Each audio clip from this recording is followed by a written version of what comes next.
nagtatrabaho sa ibang lugar or sa ibang bansa. Give me the Four of Wands for water sign, Cancer, Scorpio, and Pisces. Give me the Four of Wands.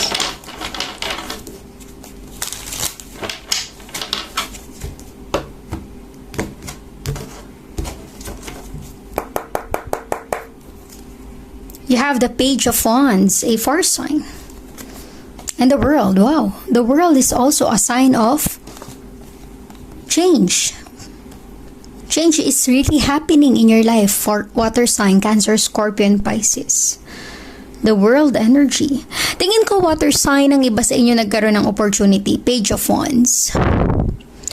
Usually opportunity sa iyong career, sa iyong passion, sa iyong goals in life. Kumbaga yung opportunity na ito ay posibleng makakatulong talaga na maabot ang pangarap mo para sa pamilya mo, sa mga taong importante sa iyo. Water sign, resonate as it is. Pero yung nafe-feel ko sa sitwasyon na ito, para bang nagkaroon ng opportunity na dumating sa buhay mo at hindi mo ito sinayang. Okay?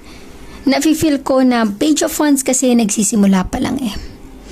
A new passion, a new inspiration, a new target or goals in life, at nagkaroon ka ng Four of Wands in your energy. There's stability.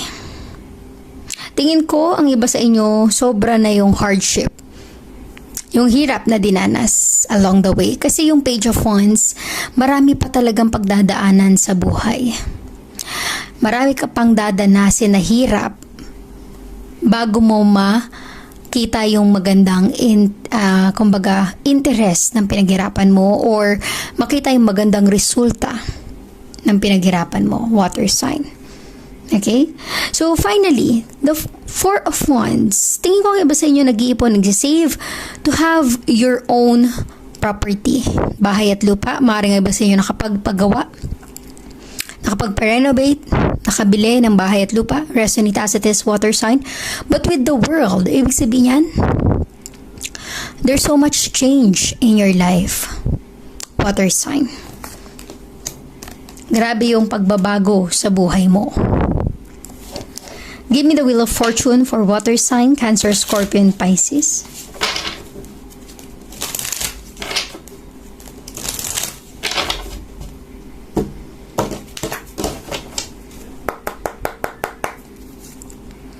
You have the High Priestess energy and the Two of